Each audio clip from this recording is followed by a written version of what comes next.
ಆಚಾರ್ಯ ಮಧ್ವರ ಬದುಕಿನಲ್ಲಿ ಅವರು ನಡೆದದ್ದು ಹೇಗೋ ಅದನ್ನೇ ತಮ್ಮ ಜೀವನದ ಕಾಣಿಕೆಗಳನ್ನಾಗಿ ಕೊಟ್ಟ ಗ್ರಂಥಗಳಲ್ಲೂ ಬರೆದರು ಅನ್ನುವುದನ್ನು ನಾವು ಅರ್ಥ ಮಾಡಿಕೊಂಡ್ರೆ ಬದುಕಿನ ಮಹತ್ವ ಏನು ಅಂತ ಅರ್ಥ ಆಗುತ್ತೆ.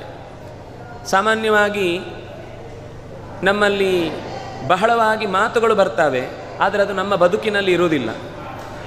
ಅದನ್ನು ನಾರಾಯಣ ಪಂಡಿತಾಚಾರ್ಯರು ಮಧ್ವವಿಜಯವನ್ನು ದಾಖಲೆ ಮಾಡುವಾಗ ಆಚಾರ್ಯರು ಏನು ನಡ್ಕೊಂಡ್ರು ಅಂತ ಅನ್ನೋದನ್ನು ದಾಖಲೆ ಮಾಡಿದರು. ಆದರೆ ಅದು ನಡ್ಕೊಳ್ಳೋದು ಹೇಗಿತ್ತು, ಯಾವ ಅನುಸಂಧಾನದಲ್ಲಿತ್ತು ಅನ್ನುವ ಸ್ಪಷ್ಟತೆ ನಮಗೆ ಆಚಾರ್ಯರ ಸರ್ವಮೂಲದಲ್ಲಿ ಸಿಗುತ್ತೆ. ಯಾಕೆಂದರೆ ಎಷ್ಟೋ ಸರ್ತಿ ಬರೆಯುವುದು ಒಂದು ಥರ ಇರುತ್ತೆ, ಬದುಕಿನ ನಡೆ ಇನ್ನೊಂದು ಥರ ಇರುತ್ತೆ. ಆದರೆ ಚಾಚೂ ತಪ್ಪದೆ ಬದುಕಿನುದ್ದಕ್ಕೂ ತಾನು ಹೇಳಿದ್ದನ್ನೇ ಮಾಡಿದ್ದನ್ನೇ ಹೇಳಿದ ರೀತಿ ಬದುಕಿದ ಒಬ್ಬ ಆಚಾರ್ಯರು ಅಂತಿದ್ದರೆ ಅದು ಆಚಾರ್ಯ ಮಧ್ವರು ಅನ್ನೋದನ್ನು ಅವರ ಕೃತಿ ಮತ್ತು ನಡೆ ಇದೆರಡನ್ನು ತುಲನೆ ಮಾಡಿ ನೋಡಿದರೆ ಒಂದು ವಿಶಿಷ್ಟವಾದ ಅಂಶ ಅದು. ಅಂದರೆ ಲೋಕೋತ್ತರವಾದ ಒಬ್ಬ ವ್ಯಕ್ತಿ ಯಾವಾಗ ಲೋಕೋತ್ತರ ಅಂತ ಅನ್ನಿಸ್ತಾನೆ ಅಂದರೆ ಅವನ ನಡೆ ಮತ್ತು ನುಡಿ ಒಂದೇ ರೀತಿ ಇದ್ದಾಗ. ಮಾತಿನ ಮನಸ್ಸಿನ ಕೃತಿಗಳು ಅಂದರೆ ಕ್ರಿಯೆಗಳು ಒಂದಾದಾಗ ಮಾತ್ರ ಪ್ರಕೃತಿಯ ಎಲ್ಲ ಸಂಪತ್ತು ಕೂಡ ಅವನ ಹತ್ತಿರಕ್ಕೆ ಓಡೋಡಿ ಬರ್ತವೆ. ನಾವು ಹೇಳಿದ ಮಾತು ನಡೆಯುವುದಿಲ್ಲ ಅಂತಂದರೆ ಯಾಕೆ ಅಂದರೆ ಎಷ್ಟೋ ಸರ್ತಿ ನಾವು ಆಲೋಚಿಸುವುದು ಒಂದಾಗಿರುತ್ತೆ, ನಮ್ಮ ಕ್ರಿಯೆ ಇನ್ನೊಂದು ರೀತಿ ಇರುತ್ತೆ. ಅದರಿಂದಾಗಿ ಸಿಂಕ್ರನೈಸ್ ಆಗೋದಿಲ್ಲ. ಎರಡು ಕ್ರಿಯೆಗಳು ಒಟ್ಟಾದಾಗ ಪ್ರಕೃತಿ ಅವನ ಎಲ್ಲ ನಡೆಗಳಿಗೆ ಹೊಂದಿಕೊಂಡು ಬರ್ತಾ ಇರುತ್ತೆ. ಈಗ ನಾವು ಕೇಳ್ತೇವೆ, ದೊಡ್ಡವರು ಏನೋ ಒಂದು ಆಶೀರ್ವಾದ ಮಾಡಿದರೆ ಅದರ ರೀತಿ ಆಗಿಬಿಡುತ್ತೆ ಅಂತ.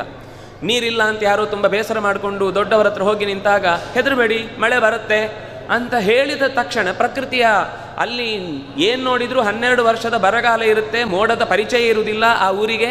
ಅಂಥ ಜಾಗದಲ್ಲೂ ಕೂಡ ಇದ್ದಕ್ಕೆ ಇದ್ದಂತೆ ಮೋಡ ಗಿಡಿ ಹಿಡಿದು ತಕ್ಷಣ ಮಳೆ ಕೆಳಕ್ಕೆ ಸುರಿಲಿಕ್ಕೆ ಶುರುವಾಗುತ್ತೆ. ಯಾಕೆ ಅಂತಂದರೆ ಅವರು ಆಡಿದ್ದು ಹೇಳಿದ್ದು ಮನಸ್ಸಿನಲ್ಲಿ ಯೋಚಿಸಿದ್ದು ಅಷ್ಟೂ ಕೂಡ ಒಂದೇ ಕೇಂದ್ರೀಕೃತಗೊಂಡಂತಹ ಶಕ್ತಿಯಾಗಿರುತ್ತೆ.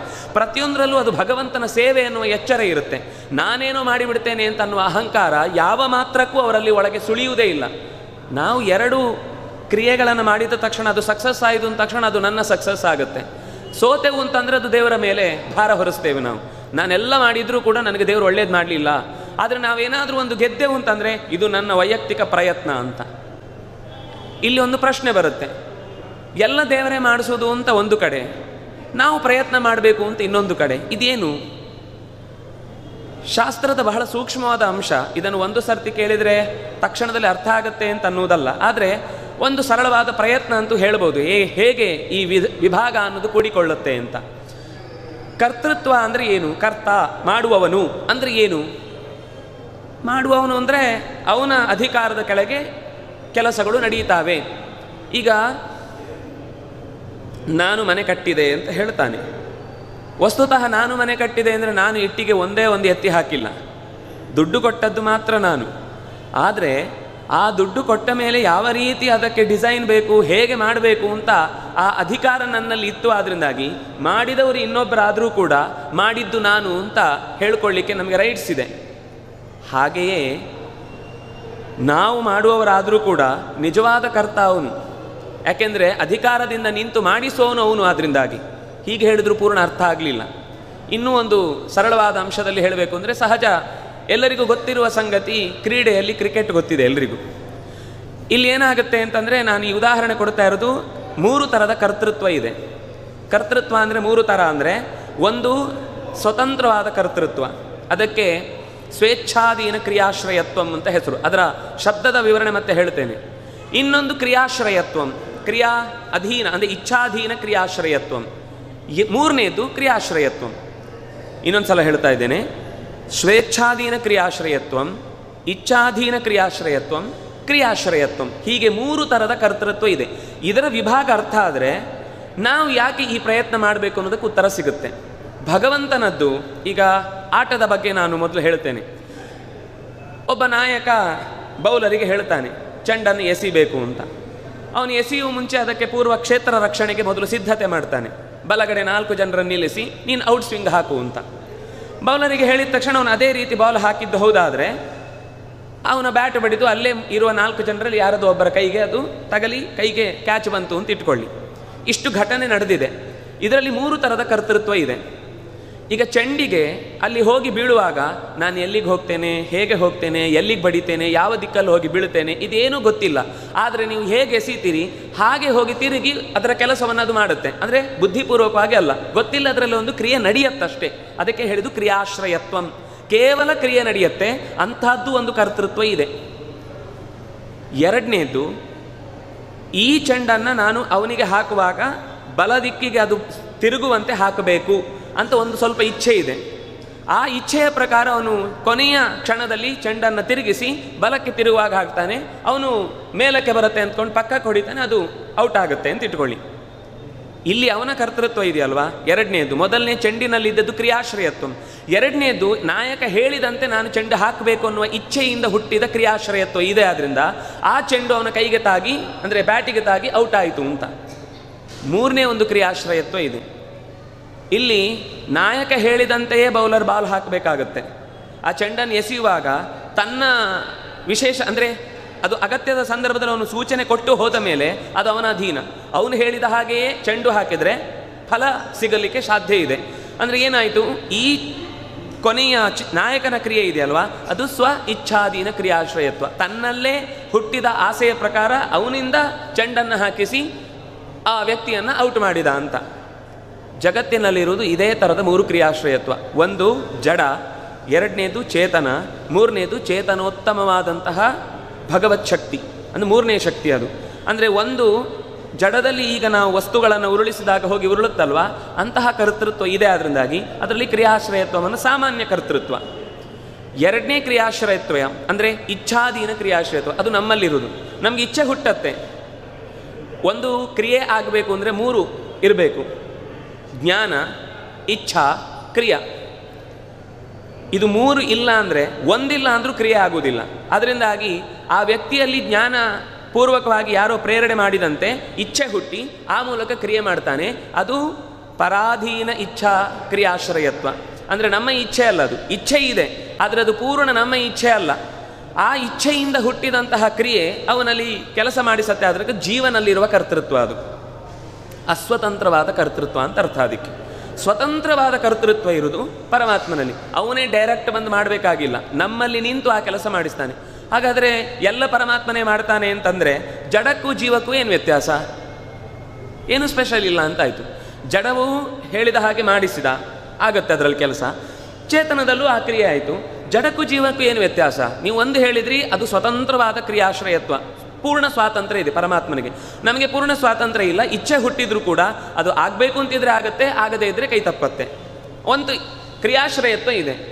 ಹಾಗಾದರೆ ಜಡಕ್ಕೂ ಜೀವಕ್ಕೂ ವ್ಯತ್ಯಾಸ ಇಲ್ಲ ಆಯ್ತಲ್ವಾ? ಅಂದರೆ ಜಡಕ್ಕೆ, ನಾನು ಆಗ ಹೇಳಿದೆ, ಜಡಕ್ಕೆ ತಾನೇನು ಮಾಡ್ತಾ ಇದ್ದೇನೆ ಅಂತ ಗೊತ್ತಿಲ್ಲ. ಆದ ಮೇಲೆ ಅದರಿಂದ ಸುಖ ಆಗಲಿ ದುಃಖ ಆಗಲಿ ಗೊತ್ತಾಗುವುದಿಲ್ಲ. ಮನುಷ್ಯನಿಗೆ ಹಾಗಲ್ಲ. ತಾನೊಂದು ಕ್ರಿಯೆ ಮಾಡ್ತಾ ಇದ್ದಾಗ ಆ ಕ್ರಿಯೆಯಲ್ಲಿ ಇನ್ವಾಲ್ವ್ಮೆಂಟ್ ಇದ್ದದ್ರಿಂದ ಅವನಿಗೆ ಸುಖ ಗೊತ್ತಾಗುತ್ತೆ, ಅದರಿಂದ ದುಃಖ ಆಗುತ್ತೆ, ಅನೇಕ ಭಾವನೆಗಳು ಬೆಳೀತವೆ. ಈ ಕ್ರಿಯೆ ನಾನು ಮಾಡ್ತಾ ಇದ್ದೇನೆ ಎನ್ನುವ ಎಚ್ಚರ ಇದೆ. ಕ್ರಿಯೆಯ ಜೊತೆಗೆ ನಾನು ಅನ್ನುವ ಸಂಬಂಧ ಇದೆ. ಜಡಕ್ಕೆ ನಾನು ಅನ್ನುವ ಸಂಬಂಧ ಇರಲಿಕ್ಕೆ ಚೇತನವೇ ಅಲ್ಲ ಅದು. ಅದರಿಂದಾಗಿ ನಾನು ಅನ್ನುವ ಸಂಬಂಧ ಇರುವಷ್ಟು ವಿಶೇಷತೆ ಜಡಕ್ಕಿಂತ ಜೀವಕ್ಕಿದೆ. ಅದರಿಂದಾಗಿ ಜೀವಕ್ಕೂ ಜಡಕ್ಕೂ ಇರುವ ವ್ಯತ್ಯಾಸ ಏನು ಅಂದರೆ, ಜಡದಲ್ಲಿ ಬರೀ ಕ್ರಿಯೆ ಇದೆ, ಏನು ಯಾಕಿದೆ ಅಂತ ಅದಕ್ಕೂ ಗೊತ್ತಿಲ್ಲ. ಆದರೆ ಜೀವನಲ್ಲಿ ಈ ಕ್ರಿಯೆ ಇದೆ ಯಾಕೆ ಅಂತ ಅವನಿಗೆ ಅರ್ಥ ಆಗ್ತಾ ಇರುತ್ತೆ. ಆ ಕ್ರಿಯೆಯಿಂದ ಅವನು ಫಲವನ್ನು ಪಡೀತಾ ಇರ್ತಾನೆ ಅಂತ ಮೂರು ಥರದ ಕರ್ತೃತ್ವವನ್ನು ವಿವರಣೆ ಮಾಡ್ತಾರೆ ಶಾಸ್ತ್ರಕಾರರು.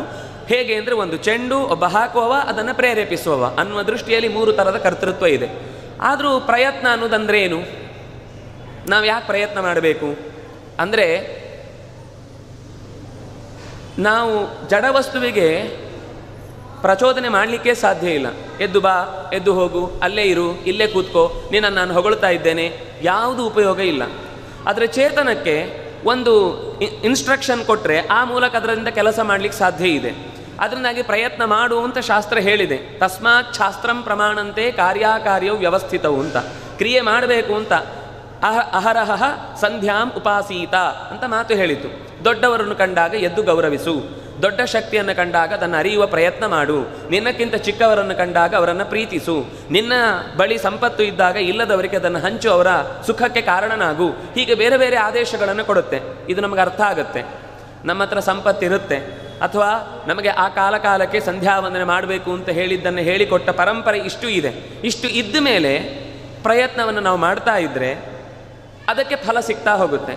ಆದರೂ ಮತ್ತು ನಮ್ಮ ಪ್ರಶ್ನೆ ಏನು ಅಂದರೆ, ಎಲ್ಲ ಪರಮಾತ್ಮನೇ ಮಾಡುವುದು ಅಂದರೆ ಏನರ್ಥ? ನಮ್ಮೊಳಗೆ ನಿಂತು ಮಾಡಿಸ್ಲಿಕ್ಕಾಗತ್ತೆ, ಜಡದಲ್ಲಿ ನಿಂತು ಮಾಡಿಸ್ಲಿಕ್ಕಾಗುವುದಿಲ್ಲ. ಆಗುವುದಿಲ್ಲ ಅಂದರೆ ದೇವರ ದೋಷ ಅಲ್ಲ, ಅದರಲ್ಲಿ ಆ ಗುಣ ಇಲ್ಲ. ಜಡ ಪದಾರ್ಥದಲ್ಲಿ ಹೇಳಿದರೂ ಪ್ರಚೋದನೆ ಮಾಡಿದರೂ ಮಾಡಿಸುವ ಶಕ್ತಿ ಇಲ್ಲ. ಅದರಿಂದಾಗಿ ಅದು ಕ್ರಿಯೆಯನ್ನು ಮಾಡುವ ಶಕ್ತಿ ಇಲ್ಲ, ಅದರಿಂದ ಅದ್ರಲ್ಲಿ ಮಾಡಿಸಲ್ಲ. ದೇವರು ಯಾವತ್ತು ಪ್ರಕೃತಿಯ ನಿಯಮವನ್ನು ಮುರಿಯುವುದಿಲ್ಲ. ಅವನಿಗೆ ತಾಕತ್ತಿರಬಹುದು, ಕಲ್ಲನ್ನು ಓಡಿಸ್ಬಹುದು, ಅದನ್ನು ಓಡಿಸಲ್ಲ. ಯಾಕೆಂದರೆ ನಮಗೆ ಒಂದು ಪ್ರಕೃತಿಯನ್ನು ಅರ್ಥ ಮಾಡಿಕೊಂಡಂಥ ಅಭ್ಯಾಸ ಇದೆ. ಆ ಅಭ್ಯಾಸವನ್ನು ಯಾವತ್ತೂ ಬದಲು ಮಾಡುವುದಿಲ್ಲ. ಇನ್ನೂ ಕೆಲವೊಮ್ಮೆ ಹಾಗೆ ನಡೆಯುವುದಿದೆ. ನದಿ ಹರಿಯತ್ತೆ, ಬೆಂಕಿ ಉನ್ಮುಖವಾಗಿ ಮೇಲಕ್ಕೆ ಉರಿಯತ್ತೆ. ಇದೆಲ್ಲ ಏನು ಅಂದರೆ ಅದು ಆ ಜಡ ಪದಾರ್ಥದ ಸ್ವಭಾವ, ಅದನ್ನು ಹಾಗೆ ಉಳಿಸಿದ್ದಾನೆ. ಯಾವುದರ ಸ್ವಭಾವ ಹೇಗಿದೆಯೋ ಹಾಗೆ ಉಳಿಸುವುದು ಪರಮಾತ್ಮನ ಒಂದು ವಿಶಿಷ್ಟವಾದ ಗುಣ. ಅದರಿಂದಾಗಿ ಪ್ರತಿಯೊಂದು ವಸ್ತುವಿನಲ್ಲೂ ಅದರದ್ದೇ ಆದ ಗುಣಧರ್ಮ ಏನಿದೆ ಅದನ್ನು ಉಳಿಸುವುದೇ ಪರಮಾತ್ಮನ ವಿಶೇಷವಾದ ಶಕ್ತಿ. ಈಗ ಭಾನುವಾರ ಎಷ್ಟೊತ್ತೆಗೆದ್ರೂ ಏನು ಅನ್ನೋರಿಲ್ಲ ಯಾರು ಅಂತ ಇಟ್ಕೊಳ್ಳಿ. ಆದರೂ ಅಭ್ಯಾಸ ಆದರೂ 5 ಗಂಟೆಗೆ ಎದ್ದು ತಮ್ಮ ನಿತ್ಯದ ಕರ್ಮ ಮಾಡ್ತಾರೆ. ಅದು ಗುಣನ ದೋಷನ? ಅವನೇನು ಬೇಕಾದರೂ ಮಾಡ್ಬೋದು, 10 ಗಂಟೆಗೂ ಹೇಳ್ಬೋದು, ಕೇಳೋರಿಲ್ಲ. ಹಾಗೆ ಹೇಳ್ತೇನೆ, ಏನ್ರಿ ಅವ್ನು ಕೆಲಸ ಇದೆ ಅಂತ ಹೇಳ್ತಾನೆ ಹೊರತು ಅವನು ವೈಯಕ್ತಿಕ ಗುಣ ಅಲ್ಲ ಅದು. ಆದರೆ ದೇವರದ್ದು ಹಾಗಲ್ಲ. ಭಕ್ತರಿಗೆ ಸಹಾಯ ಮಾಡಬೇಕು ಅಂತ ಅನ್ನೋದು ಅವನಿಗೆ ದೇವಶೇಷ ಸ್ವಭಾವೋಯಂ, ಅದು ಅವನ ಸಹಜ ಗುಣ. ಅದು ಪ್ರಕೃತಿಯ ನಿಯಮವನ್ನು ಆಯಾ ವಸ್ತುಗಳಿಗೆ ಆಯಾ ಯೋಗ್ಯತೆಗೆ ಅನುಗುಣವಾಗಿ ಆಯಾ ಕರ್ಮಕ್ಕನುಗುಣವಾಗಿ ಏನೇನು ಯಾವ ಕಾಲಕ್ಕೆ ಕೊಡಬೇಕೋ ಅದನ್ನು ಕೊಡುವುದೇ ಅವನ ಗುಣ ಅಲ್ಲ. ಹಾಗಾದರೆ ನಮ್ಮ ಕರ್ಮಕ್ಕನುಗುಣವಾಗಿ ಎಲ್ಲವನ್ನು ದೇವರು ಕೊಡುವುದಾದರೆ ದೇವರ ಕಾರುಣ್ಯ ಮೂರ್ತಿ ಅಂತ ಯಾಕೆ ಕರಿಬೇಕು? ನಮಗೇನು ಬರಬೇಕಿತ್ತು ರೇಷನ್ನಲ್ಲಿ ಅದನ್ನು ಅವ್ನು ಕೊಡಬೇಕಷ್ಟೇ. ನ್ಯಾಯಬೆಲೆ ಅಂಗಡಿಯವನು ಕೊಡದೇ ಇದ್ದರೆ ನಾವು ಅವನ ಮೇಲೆ ಕೇಸ್ ಹಾಕ್ತೇವೆ. ಅದರಿಂದಾಗಿ ನಮಗೆ ಬೇಕಾದ್ದನ್ನು ಏನೋ ಕೊಟ್ಟ ಅವನಿಗೆ ದೊಡ್ಡವನು ಅಂತ ಯಾಕೆ ಹೇಳಬೇಕು? ನಮ್ಮ ಕರ್ಮದಲ್ಲಿ ಇತ್ತು ಈ ಸುಖ ಬೇಕು, ಈ ಸುಖ ಸಿಗಬೇಕು ಅಂತ. ನಮ್ಮ ಕರ್ಮದಲ್ಲಿ ಇತ್ತು ಈ ದುಃಖ ಬರಬೇಕಿತ್ತು ಅಂತ ಬಂತಷ್ಟೇ. ಅದರಲ್ಲಿ ಅವನ ಮಹತ್ವ ಏನು? ಅವನೇನು ಮಾಡಬೇಕಿತ್ತು, ಯಾಕೆ ಮಾಡಬೇಕಿತ್ತು? ಇದರಲ್ಲಿ ಅವನ ಕಾರುಣ್ಯ ಅಂತ ಅನ್ನೋದು ದೊಡ್ಡ ಗುಣ ಹೇಗೆ? ಸ್ವಲ್ಪ ಯೋಚನೆ ಮಾಡಿದರೆ ಗೊತ್ತಾಗುತ್ತೆ. ಏನು ಅಂದರೆ, ಇಲ್ಲಿ ನ್ಯಾಯಬೆಲೆ ಅಂಗಡಿಯವನಿಗೆ ಅವನ ಮೇಲಿನ ಅಧಿಕಾರಿ ಇದ್ದಾನೆ ಕಿವಿ ಹಿಂಡಲಿಕ್ಕೆ. ಅವನಿಗೆ ಅವನ ಮೇಲಿನ ಅಧಿಕಾರಿ ಒಬ್ಬ ಸಚಿವ ಇರ್ತಾನೆ. ಸಚಿವನು ಗೊತ್ತಾಗದ ಹಾಗೆ ಮಾಡಿದರೆ ಏನೋ ಆಗುತ್ತೆ, ಅದು ಎಲ್ಲೋ ಬೇರೆ ಕಡೆ ಫಲ ಕೊಟ್ಟೇ ಕೊಡುತ್ತೆ ಬಿಡಿ. ಏನು ನುಂಗಿದ್ರು ಅದು ಹೊಟ್ಟೆಯಲ್ಲಿ ಅಂತೂ ಕಾಣುತ್ತೆ ಇವರು ನುಂಗಿದ್ದಾರೆ ಅಂತ. ಆದ್ದರಿಂದ ಇಲ್ಲಿ ನಮಗೆ ಒಂದು ಅಥಾರಿಟಿ ಇದೆ. ಅದರಿಂದಾಗ ಅವನು ನಮಗೆ ಕೊಡಬೇಕಾದನ್ನು ಕೊಡಲೇಬೇಕು ಅಂತ ನಿಯಮಿಸ್ಲಿಕ್ಕಾಗತ್ತೆ. ಆದರೆ ಪರಮಾತ್ಮನ ವಿಷಯದಲ್ಲಿ ಹೀಗಿಲ್ಲ.